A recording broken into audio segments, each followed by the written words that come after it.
시청자 여러분, 이어서는 저희가 또 여러분들이 보고 싶어 하셨던 분을 또 모셔봤습니다. 특별한 인터뷰 시간을 준비했는데요. 더민주 전국혁신회의를 이끌고 있는 강의원 상임대표 모셨습니다. 안녕하십니까, 대표님? 네, 반갑습니다. 반갑습니다. 네. 저희 오마이TV 저희 인터뷰에 처음 오셨는데 네. 그래도 처음 오셨으니까 자기소개 겸 저희 시청자분들께 인사 말씀 좀 부탁드리겠습니다. 네, 초대해 주셔서 감사합니다. 요새 가장 뜨고 있는 유튜브잖아요. 전국적으로 다녀보면 고맙습니다. 비토가 없는 유튜브. 아, 그래요? 그래서 제가 오다 보니까 거의 이제 200만 다 됐더라고요. 맞습니다. 진보 유튜브의 맏형인데요. 저는 지금 광주에서 왔습니다.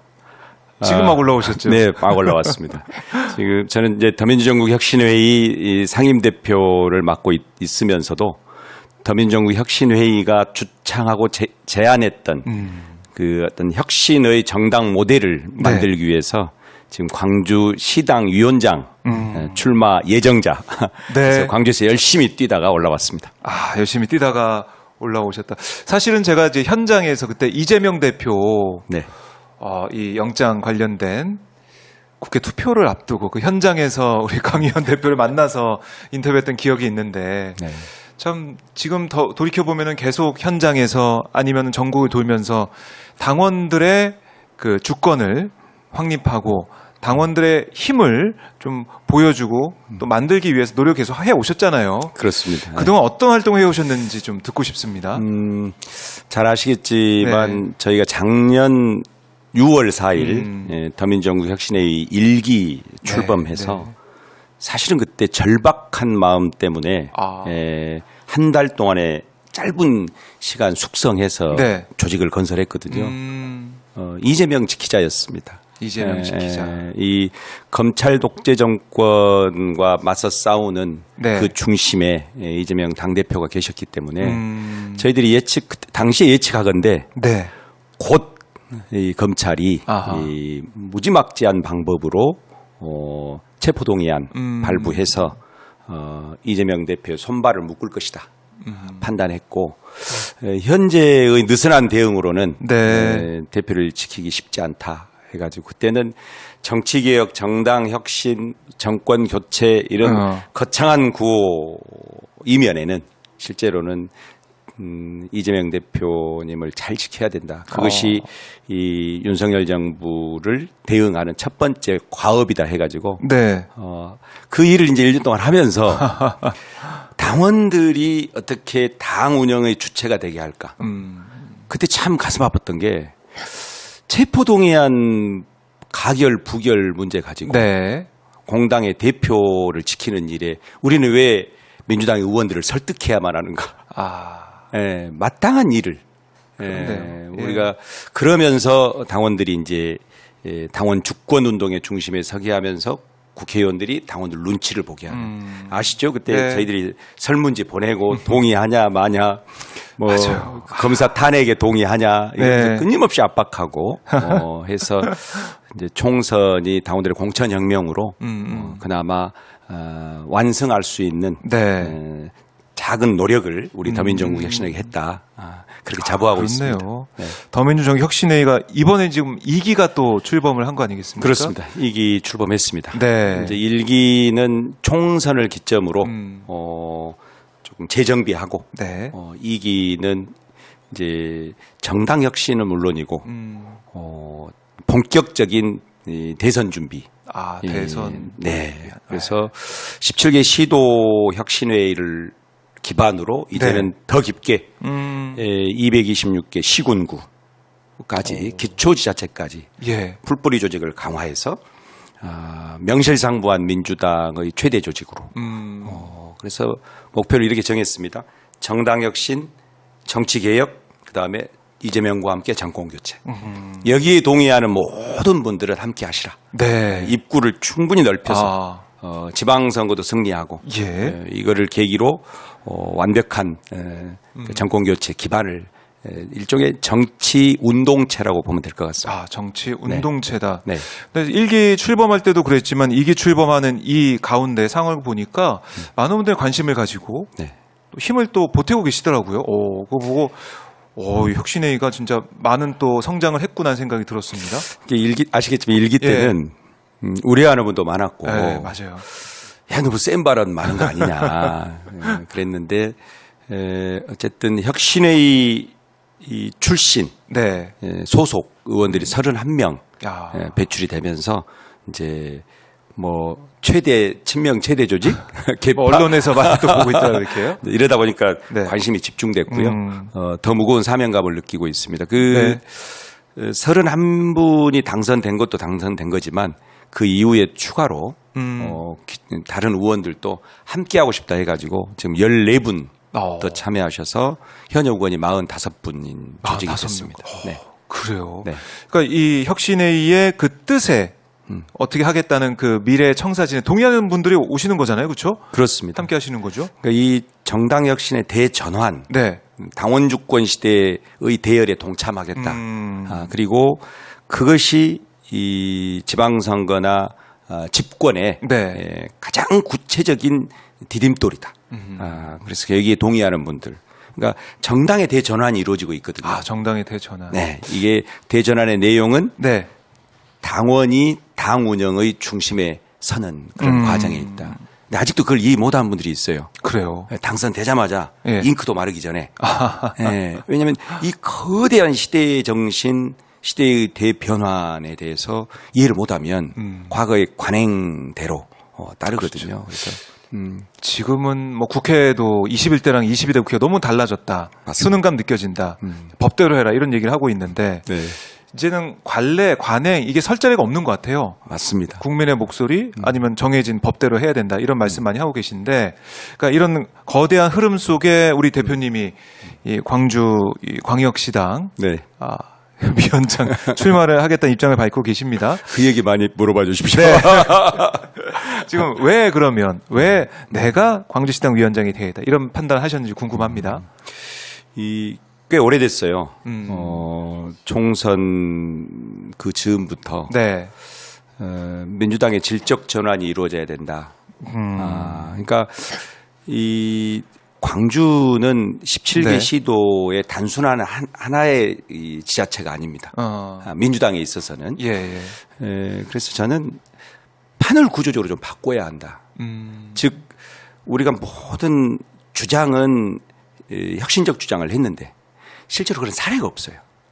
사례가 없다 보니 네. 그것이 구체적으로 가능한가에 대한 확신이 없어요. 주장만 나부끼고 있습니다. 깃발만 나부끼고 있어요. 네. 그래서 광주라고 하는 민주당의 그 작은 영토를 보통 광주를 민주당의 심장부라고 하는데 그것을 복판부터 한번 바꿔보자.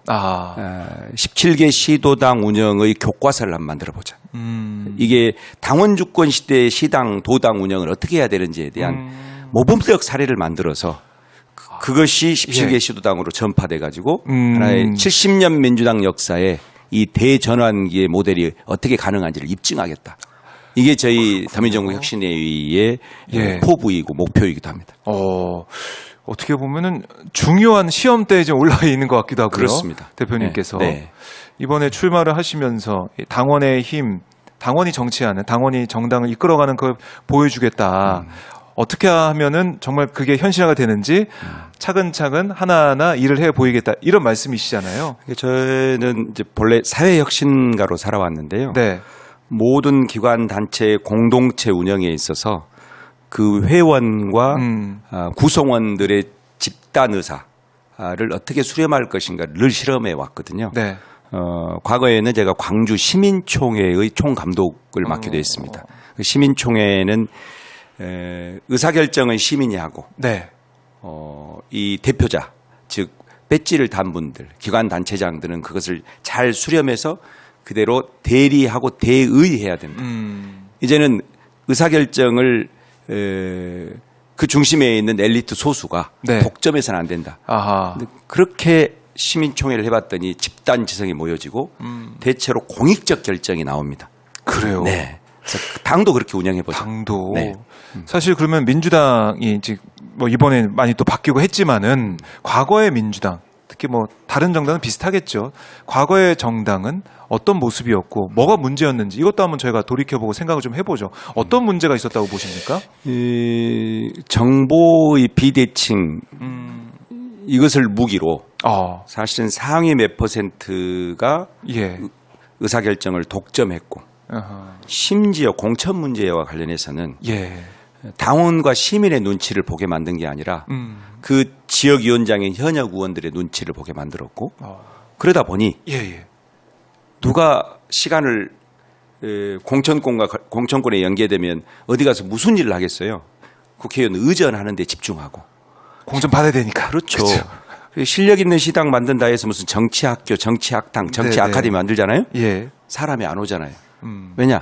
거기 가서 열심히 공부해도 공천, 그 실력으로 공천받는 게 아니라 지역에서 현역 의원들의 수종 노릇을 할 때 공천을 받기 때문에 그런 탑다운 방식, 저는 이것을 봉건적 정당이라고 합니다. 아, 봉건적 정당이다. 네, 그런 예. 봉건 정당에서 민주 정당으로의 전환.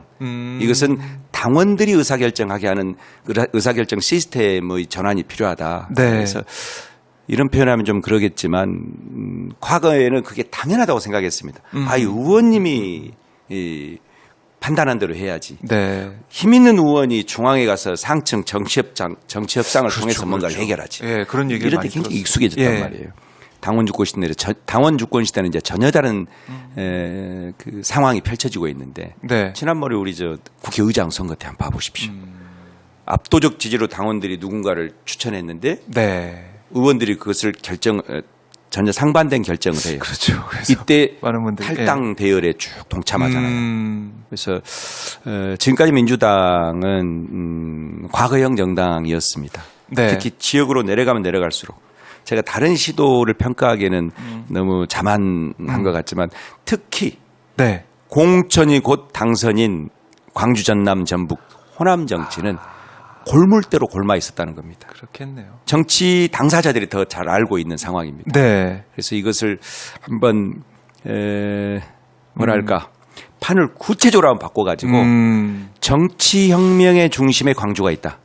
우리가 광주하면 5.18 민중항쟁이잖아요. 그럼요. 이제 네. 5.18 민중항쟁을 넘어서 광주가 자치와 민주주의 그리고 정치혁명의 본고장이다. 네. 그래서 대한민국은 물론이고 전 세계에서도 정치혁명은 어떻게 가능한가? 그래서 대한민국 또 전 세계의 정치혁명 순례지로 만드는 네. 그 DJ 이후의 호남 정치의 복원엔 부활의 그 밑그림은 그거다. 이렇게 주장하고 있습니다. 예. 우리 강 대표님 말씀 들으면서 아마 가슴이 뛰는 분들도 있을 것 같아요. 예. 정말 광주 시민과 당원들에게 예. 심장 뛰는 민주당으로 만드는 그렇게 한번 포부를 그렇게 갖고 있습니다. 구체적 내용이 쭉 있습니다. 네, 구체적 내용이 이제 있으실 텐데 사실은 이번에 보면은 시당위원장 선출할 때 전국 대의원, 그러니까 권리당원 이 네. 부분 비율도 이제 조정이 됐고 어떻게 보면 당원들의 뜻이 더 이제 많이 반영이 되는 시스템으로 지금 가고 있는 거 아니겠습니까? 이게 그래도 좀 영향이 있을까요? 어떻습니까? 영향 많지요. 바람직한 변화가 있었다. 그렇습니다. 원래 우리 혁신회의는 대의원제 폐지까지 주장했습니다. 폐지까지. 적어도 대의원제를 당헌 당규에 있는 제도 자체를 폐지하기 어렵다면 네.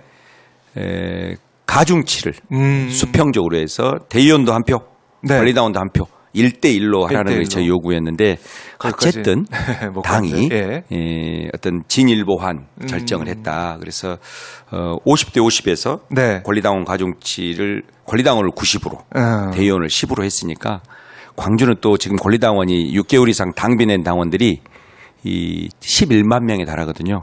네. 그래서 아마도 이번 결정은 네.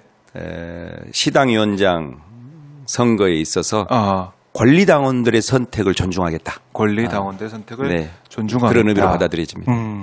그래서 점점 더 민주당이 더 진보하고 있고 민주정당으로 가고 있다 이런 말씀하셨는데 자 그거 이제 구현하는 하나의 전국 17개 시도당에서 구현하는 하나의 그 시작을 광주에서 하고 싶다는 거 아니겠어요? 그렇습니다. 근데 네. 지금 보면 현역 의원도 지금 나와 있죠. 광주 네. 시당 위원장 경쟁하는 경쟁자가 현역 의원이에요. 네. 그러다 보니까 그동안에 남아있던 이제 관성이나 이런 것 때문에 그래도 진짜 현역 의원이 낫지 않겠나. 현역 의원이 좀 더 지역의 목소리를 잘 전달하지 않겠나. 아까 언급하신 것처럼 네. 그런 생각이 남아 있고 그게 또 표심에 영향을 줄 것 같다는 생각도 듭니다 개인적으로. 어떻습니까? 부담스럽지 않으세요? 현역 의원과 경쟁을 하는 상황이니까 당장. 많이 부담스럽습니다. 왜냐하면 예. 이 관례는 사실상 기득권이거든요. 네. 그걸 깨는 당원 주권 시대에 행동하는 당원들의 결사가 이루어져야 되는데 부끄럽게도 광주가 당대표 이재명 당대표께서 5.18 때 광주에 오셔서 국회의원들끼리 담합하지 마라. 네. 짬짬이해서 합의 추대하지 마라 했는데 17개 시도당 중에 유일하게 지금 네. 광주가 8명 국회의원의 담합 합의 추대 방식으로 한 분을 모셨거든요. 그래요. 이것은 규탄해야 됩니다. 당원 주권 시대에 완벽하게 역류하는 그것도 민주주의의 상징으로 했던 광주에서 정치가 아직도 이 시대 변화에 뒤떨어져서 네. 위계 질서를 가지고 현역 의원들이 당심을 지배할 수 있는 것처럼 착각하고 있다는 거죠. 부끄럽습니다. 그래서 예. 오히려 이런 합의 추대해 놓은 현역 의원들의 기득권 질서를 네. 당원 혁명에 준하는 당원들의 힘으로 깨야 됩니다. 깨야 됩니다. 그러니까 어쩔 수 없더라고요. 왜냐하면 우리는 익숙해져 있어요. 뭐 시도당 위원장은 당연히 뭐 뺏지가 않은 거지. 그러니까 그동안 그렇습니다. 이 머리에 지금 박혀 있는 그런 생각이. 그래서 제가 드리고 예. 싶은 말씀이 있거든요. 예. 만족했냐? 지금까지. 아. 지금까지 평가를 해봐야죠. 그렇죠. 시도당 운영이 제대로 돼 있느냐? 네. 만족했다면 그대로 가고. 아하. 야, 이 당원 수는 엄청나게 늘어났는데 네. 정말로 민주정당으로서의 제대로 된 모습을 보이고 있느냐에 대한 심판. 그래서 관행이냐, 네. 혁신이냐. 관액이냐, 혁신. 네. 그래서 관행적 봉건 정당이냐, 네. 혁신적인 당원 주도의 민주정당이냐. 그래서 제가 광주 정치의 혁신위원장이 되겠다 하고 나온 겁니다. 혁신위원장. 오, 네. 그렇게 되니까 또 다르게 들리네요. 네. 자, 근데 원외라는 그 점 때문에, 그러니까 이제 뭐 이렇게 현역에 있는데 담합도 말씀하셨지만, 네. 어쨌든 현역과 원외의 싸움은 쉽지가 않죠. 쉽지 않습니다. 어떻게 전략을 좀 짜고 계신지 궁금합니다. 어떻게 극복하실지. 네, 상황을. 일단은 이 시대 변화의 대흐름, 이 네. 정치운동, 주권운동이 시작됐기 때문에 당원들의 힘을 믿는 수밖에 없습니다. 잠자고 있는 당원들이 깨어나서 네. 이제는 당은 시도당 운영은 당원들이 하고 현역 국회의원들은 본인 지역구와 동시에 네. 국회에서의 국정 운영에 충실해야 됩니다. 왜냐하면 네. 시도당 위원장이 현역이 맞잖아요. 위원장을. 네. 시도당이 없잖아요. 상시국회 열려서 늘 여의도에 계시잖아요.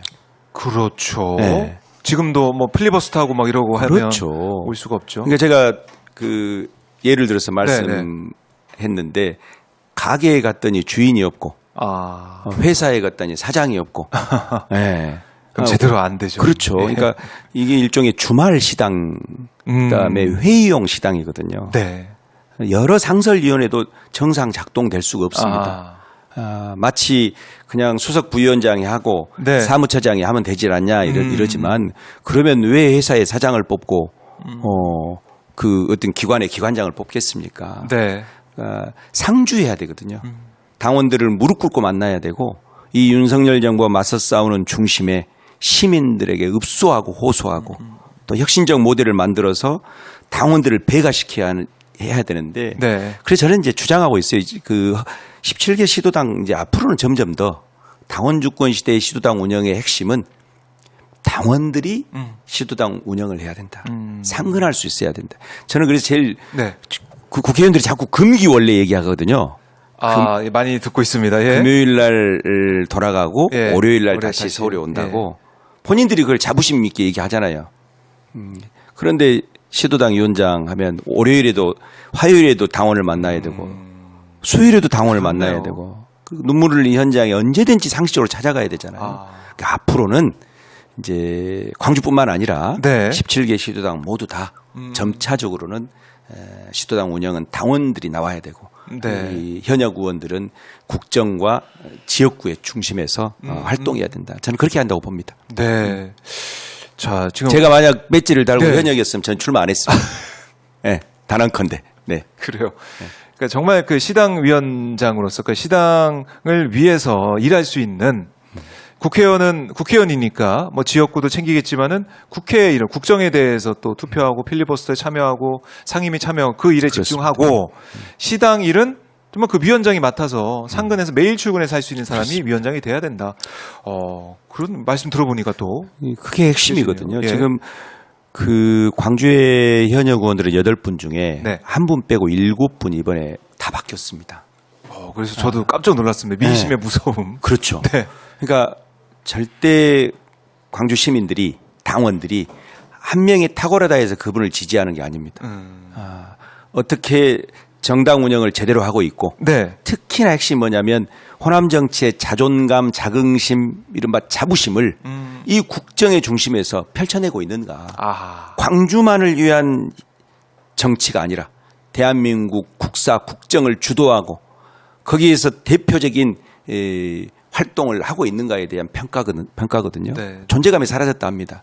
TV 토론에서 뭔가 상대하고 맞서서 논리적으로 정치적 관철을 해내는 국회의원 한 명이 지금 호남에 없다. 이런 데 대한 자괴감들이 좀 팽배하거든요. 예. 그래서 시당 운영을 통해서 현역 의원들의 활동도 지원하려고 하거든요. 오히려 시당 운영이 민주적이고 시민 밀착형, 네. 당원 일체형 시당 운영을 하게 되면 그 덕은 누가 보겠습니까? 전부 다 현역 의원들이 민주당 잘한다 하면 그렇죠. 그러잖아요. 그렇네요. 현역 의원들 입장에서는 그렇죠. 오히려 도움이 되는 그렇죠. 상황이 될 수 있죠. 그러니까 당원의 출마를 배제할 네. 합의 배제하면 안 되거든요. 오히려 당원 중에 잘할 수 있는 분을 만들어서 네.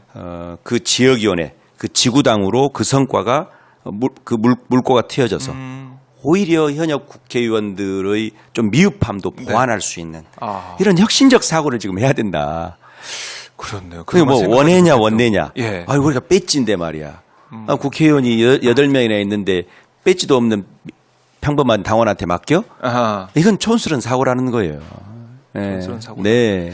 그러니까 지금 이렇게 뭐 정치도 마찬가지고 전 세계, 전 사회가 변화하고 있는데 그렇습니다. 왜 옛날 사고방식에 사로잡혀 있냐 이런 말씀이시잖아요. 새로운 걸 하겠다, 혁신하겠다, 혁신위원장이 되겠다 이렇게 말씀하셨는데 그럼 구체적으로 네. 어떤 것들을 바꿔나갈지 뭐 여러 가지 사안들이 있을 텐데 한번 압축적으로 몇 가지만 말씀을 구체적으로 드리면 좀 설명 좀 해주십시오. 예. 제가 얘기하니까 다른 분들도 다 이렇게 얘기를 하더라고요. 예, 그래요? 우리 혁신회의가 주장하는 것도 다 그렇게 얘기하는데 예. 문제는 실현 가능성입니다. 실현 가능성. 첫 번째는 예. 당원들의 참여 의식이 굉장히 높아졌어요. 이제 민주적이고 공화적인 당원들이 늘어났다는 거예요. 네. 한 공동체 운영에 특히 정당의 운영에 책임윤리를 가지고 내가 참여하겠다. 이런 그 분들 우리가 염원했던 거 아닙니까? 깨어있는 시민들, 네. 참여하는 국민들. 그러면 행동하는 당원들을 예우해야 되는데 우리는 팬더미니 뭐니 이렇게 치부하고 시대 적응 못하기 때문에 그런 말 하고 있는 거거든요. 네. 이제 그런 분들이 의사결정의 중심에 서는데 당원총회를 일상화하려고 합니다. 모바일 정당으로 전환해서.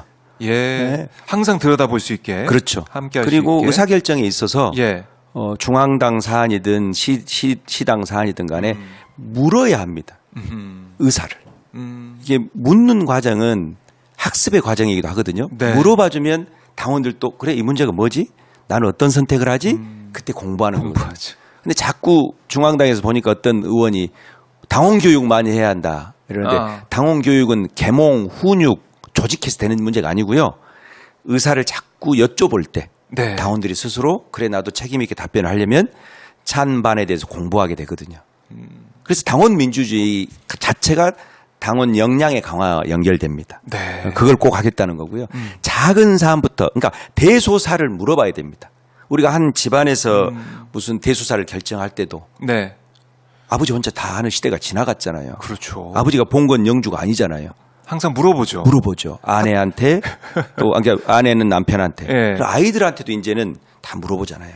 예. 심지어 그냥 카톡방에 물어보죠. 그렇죠. 언제 뭐 밥 먹으면 되겠니? 그렇죠. 이런 거부터 해가지고. 지금까지 불만은 예. 당원들의 눈물을 닦아주지 못한 데도 있지만 주요한 의사결정에 당비만 내라 하고 선거 때만 본인이 조직 동원해서 그냥 투표만 하라 하지 사실은 당원들을 이용하고 도구적 수단으로만 생각했지 당의 중심에 세운 적이 없거든요. 예. 그래서 일상적으로 묻겠다.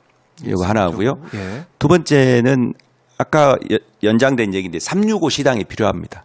365 시당. 365 시당. 늘 열려 있어야 됩니다. 365일 열려 있는. 그리고 시당위원장이 직접 당적 지휘 권한을 가지고 시장, 구청장, 네. 시의원, 구의원 활동도 평가하고요. 지원도 하고요. 그런 시당은 플랫폼으로서의 참모부 역할을 해야 되거든요. 네. 그런데 지금 시당위원장이 누군지를 당원들이 잘 모릅니다. 모르죠. 시 당사 한번 가본 적 없는 당원들이 대다수입니다. 네. 이런 상황이거든요. 그래서 그렇게 하겠다는 게 첫 번째고 두 번째는 이제 핵심은 공천혁명입니다. 아. 당원과 시민한테 줄 서고 눈치 보게 하겠다는 겁니다. 네. 지금 우리가 보통 보니까 배지 달기 전과 다 누가 아주 달라요.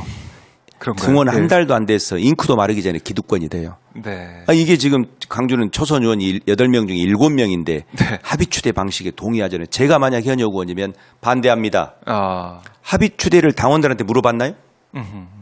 이런 방식으로 해도 되냐고 지역위원회에 있는 당원들한테 물어본 적 있나요? 투표해 본 적 있나요? 이걸 의원들 8명이 짬짬이로 했잖아요. 네. 말이 안 되죠. 하. 제가 초선 의원이면 예. 당원 주권 시대에 반대 손들고. 영유하니 저는 합의라는 말에서 빼주십시오. 예. 저는 우리 당원들한테 여쭤보겠습니다. 이랬으면 스타 됐습니다. 역시 저 의원한테 주목하자. 그러니까 이 시대의 맥락을 지금 파악하지 못하고 있다. 그래서 저는 공천혁명을 어떻게 할 거냐면 부당하게 배제하거나 네. 불공정하게 낙점하는 일이 없도록 하겠다. 아. 공론화위원회를 만들 겁니다. 예. 광주에서 시민과 당원이 100% 합의할 수 있는 공천룰을 자체적으로 개발해서 6개월 정도의 공론 과정을 거쳐가지고 네. 합의하고 투표해서 1년 전에 그것을 확정해 놓고 거기에 다 등판시킬 겁니다. 입구는 넓혀서 등판은 다 가능하게 하되 출구는 좁히는 것은 시민과 당원이 하게 하자. 그렇게 되면 어떻게 되냐? 국회의원들이 오히려 시민 당원들 눈치 봅니다. 국회의원들이 일방적으로 공천하지 않습니다. 그 완벽한 시스템을 만들려고 합니다. 그래서 누구 시장 선거 때 누구를 지원할 사람이냐, 네. 쟤는 누구 사람이냐, 이렇게 하는 게 아니라 당원들한테 충성하고 시민들한테 인정받는 사람이면 반드시 네. 등판 가능하게 하겠다. 이게 실력 있는 민주당을 만드는 첩경이고 민주당이 그런 정당 혁신의 모델을 만들어야 정권 교체 가능합니다. 또 호남에서는 지금 아시겠지만 네. 조국 혁신당이라고 하는 예인선인지 쇄빙선인지 어쨌든 그걸 자처하고 있는 예. 그 당이 등장해서 혁신 경쟁하고 있거든요. 그러니까요. 그래서 저는 조국 혁신당에서 평가, 조국 혁신당이 정권 교체에 유리하냐 불리하냐 이게 중요한 게 아니라 민주당이 타 정당을 완벽하게 능가하는 정당 혁신, 그 당원 혁명의 맏형이 돼야 된다. 이러면 경상도에서도 네. 민주당의 험지에서도 역시 저 당이 제일 낫다. 그렇게 그게 중도 확장 전략이고요. 네. 그게 대선 전략이다. 저는 그렇게 생각합니다. 뼈를 깎는 예. 고통을 감내해야 된다. 이걸 광주에서 해보겠다. 이런 이 말씀 들어보니까 이게 이렇게 확장이 되나? 그렇습니다. 이렇게 민주당 입장에서도 정권을 되찾아오는데도 정말 많은 도움이 되는 그런 걸 강 의원 대표께서 직접 한번 해보겠다. 제가 더민주연구 위원장님께서. 혁신회의 예. 상임 대표이기도 하지만 우리 당대표 이재명 당대표 특보였지 않습니까? 이재명과 함께 집권 플랜을 구상하고 집권 후 국정 플랜을 고민해 왔지 않습니까? 네.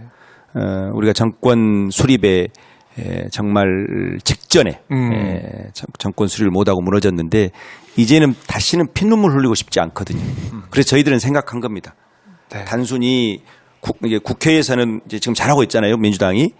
국회의원들은 그 국정에서 효능감을 보이고 풀뿌리 시도당 또 지역위원회에서는 네. 민주당이 정말 혁명에 준하는 당 운영의 새로운 질서, 네. 당원 중심 대중정당의 표본을 만들어서 그걸 가지고 정치 살림을 잘할 때 네.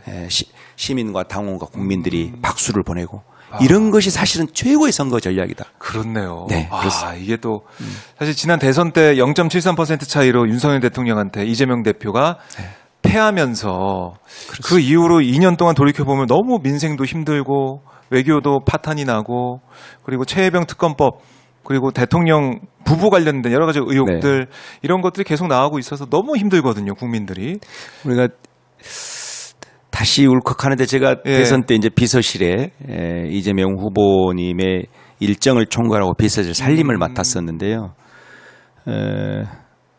낙선하고 윤석열 당선인의 네. 전화를 낙선자 이재명 후보에게 연결한 사람이 접니다.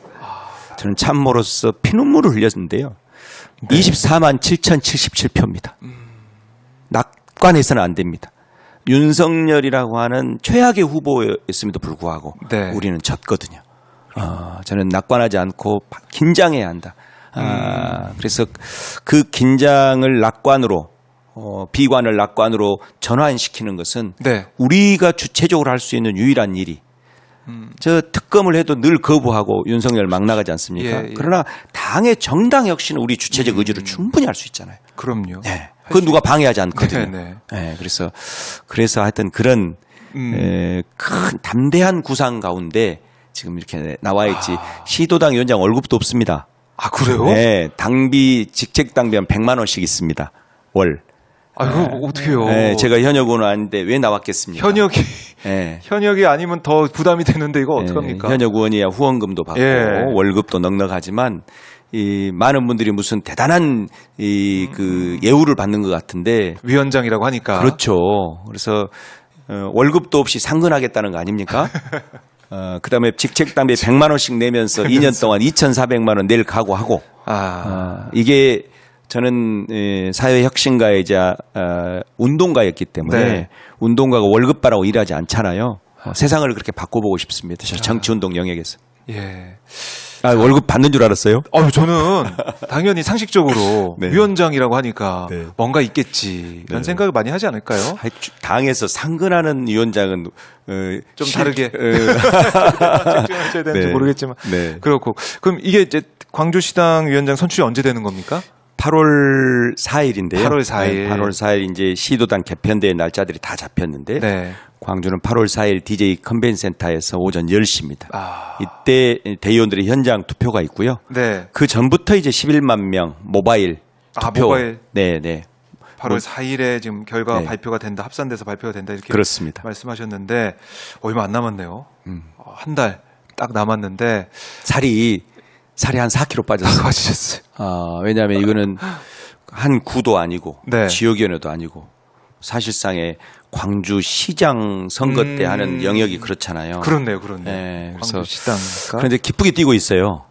왜냐하면 힘드실 것 같은데. 네, 힘들긴 한데 언론 그다음에 네. 다 만났고요. 네. 그다음에 단체장님들도 다 만났고 또 지금 시구의원들 만나서 저는 누구 편들기나 편가르기가 아니라 네.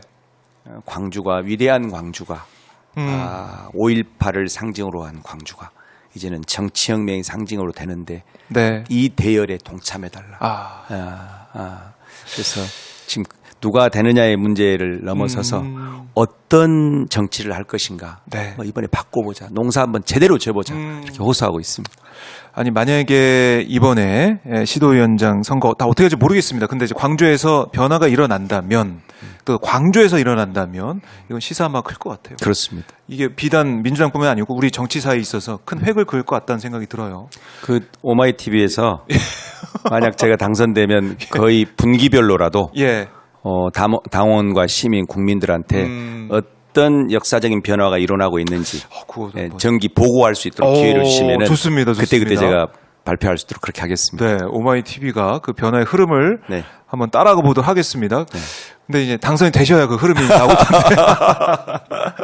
네, 맞습니다. 앞으로도 어떤 계획, 어떤 활동으로 조금 표심을 자극하고 이렇게 하실지는 그 계획을 좀 알려주세요. 이게 당원 숫자가 너무 많다 보니까 네. 무슨 조직된 당원 가서 몇 명 만나가지고는 안 됩니다.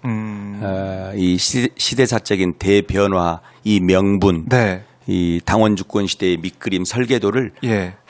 아주 잘 메시지로 설명하고 진정성 있게 예, 과거 우리가 민주화 운동 하듯이 네. 여기에 동참할 수 있도록 호소하는 일밖에 없다. 그래서 제가 불광불급이라고요. 네. 미치지 않으면 미칠 수 없다. 죽도록 한번 뛰고 그리고 당선을 위해서 뛰는 게 아니고요. 예. 당선 이후의 운영의 주체가 돼주시라. 뽑아놓고 너 잘한가 보자 이렇게 하지 마시고 그렇네요. 네, 정치 축제가 되게 하자.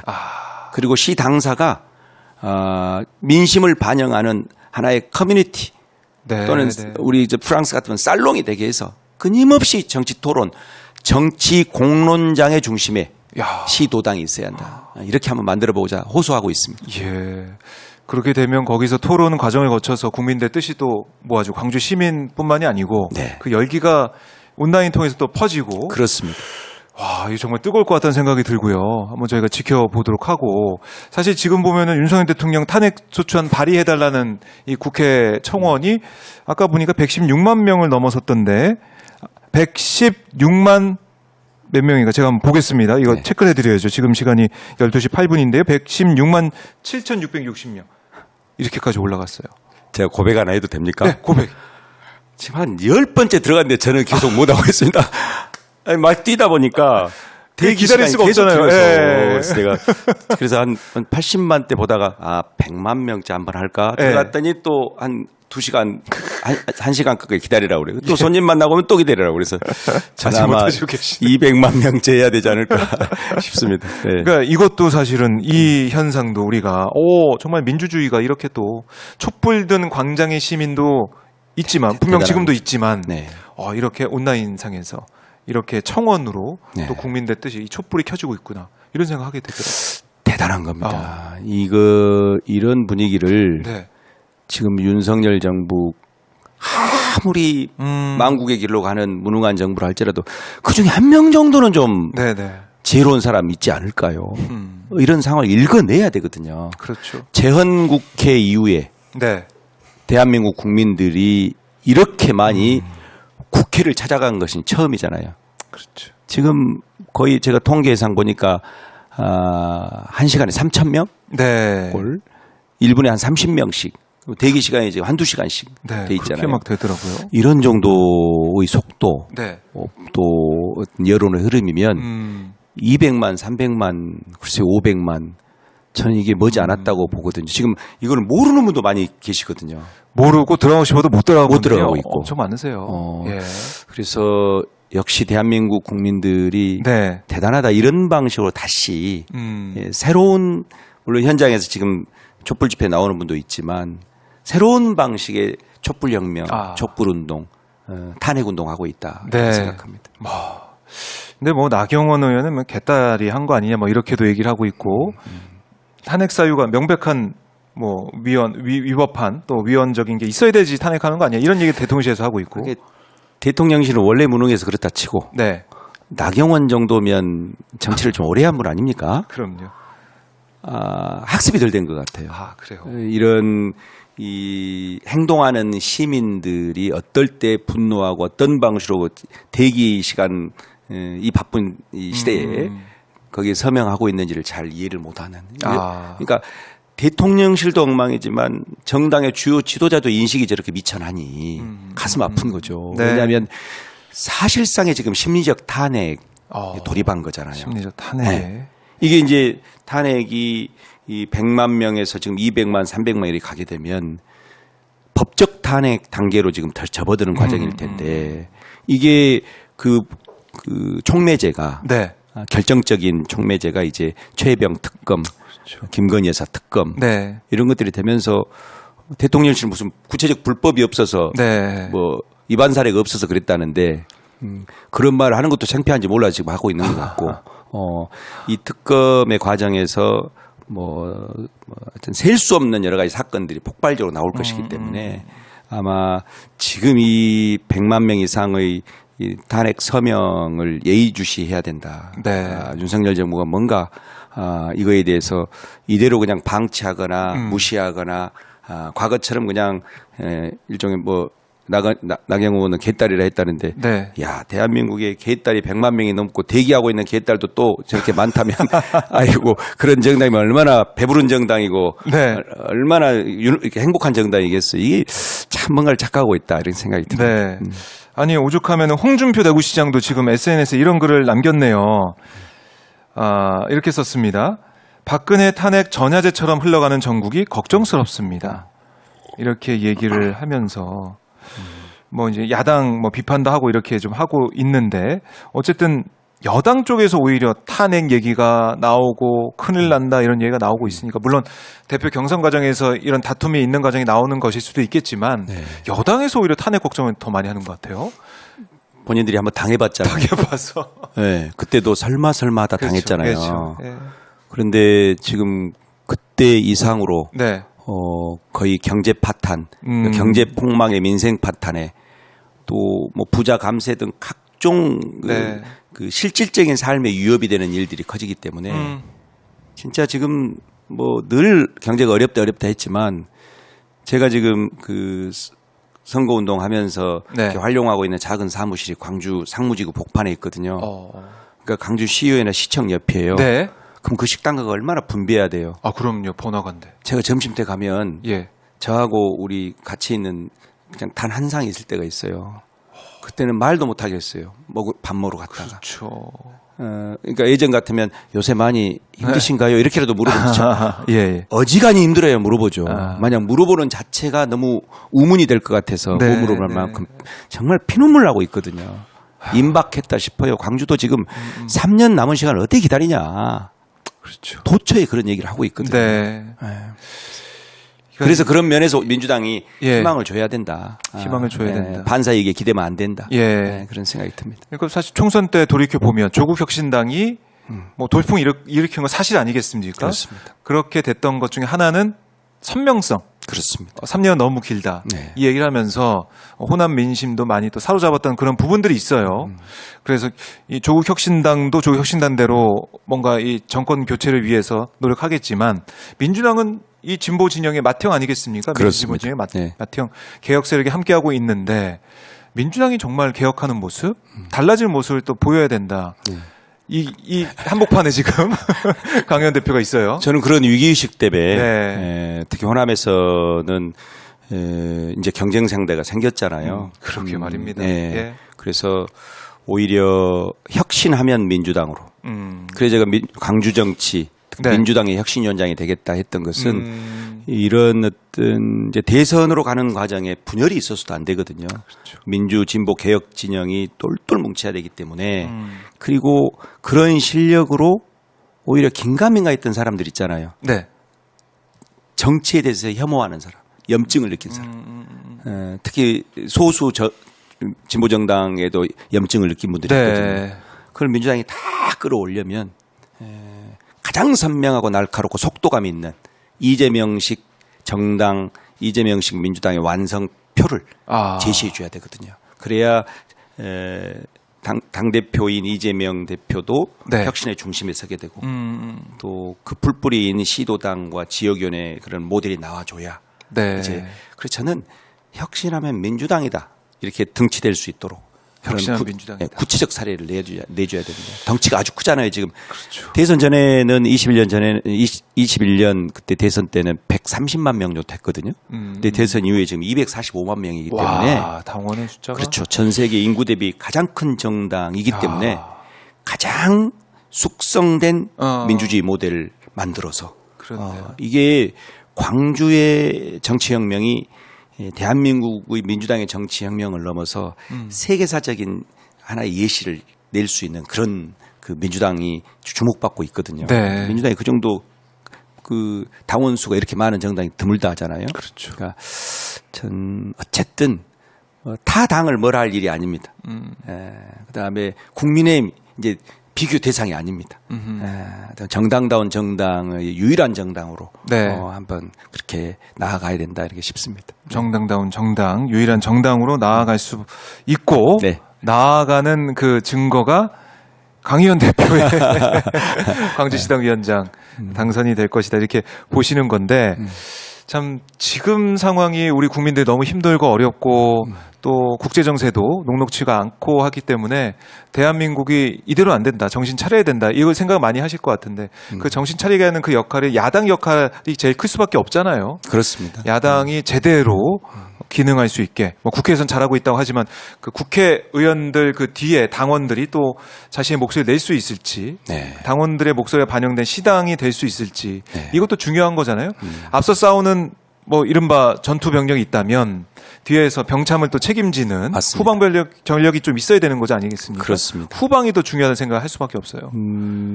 당연합니다. 네. 이제 우리가 국회에는 공천혁명을 통해서 다수의 의원들을 모셨잖아요. 네, 네. 가서 잘 싸워라. 또 구체적인 정책으로 정책정당의 모습을 네. 완성해라. 나아가서는 또 하나가 집권의 발판을 잘 구축해라. 집권의 발판을 네. 구축해라. 그래서 그냥 이전 투구하는 정당의 모습에서 네. 발군의 실력을 발휘해서 음. 진짜 그래야 되거든요. 당원들이 그런 염한 가운데 공천혁명 통해서 네. 정말 총선 전만 해도 민주당 무너진다고 얼마나 얘기했지 않습니까? 그래 뭐 여러 평론가들 나와가지고 이 말 저 말 할 때 네. 우리 더민주연구 혁신위는 끊임없이 현장을 돌았거든요. 한 명 한 명 눈물로 리더십을 세워야 한다. 네.